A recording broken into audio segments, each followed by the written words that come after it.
ছোট্ট সবুজ গাছে লাল বউটি নাচে।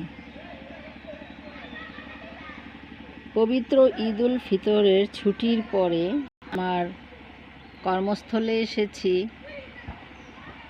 আশঙ্কায় ছিলাম হয়তো আমার লাগানো মরিচ গাছগুলো ছাদের কড়া রোদে শুকিয়ে গিয়েছে।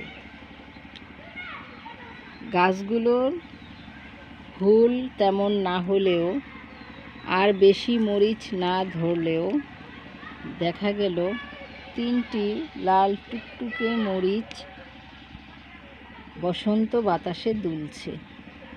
দেখে আমার শৈশবের ধাঁধার কথা মনে পড়ে গেল। আব্বার সরকারি চাকরির অফিস ছিল ঢাকার প্রাণকেন্দ্রে মতিঝিল এলাকায়। ফেরার পথে অনেক বই কিনতেন আব্বা। ছোটকালে আমরা অনেক বই পড়েছি। তার মধ্যে একটি বই ছিল বুদ্ধি খাটাও ধাঁধা। বুদ্ধি খাটানোর জন্য একটি ছেলে আর একটি মেয়ের মাথা চিকন কালো কালিতে আঁকা ছিল।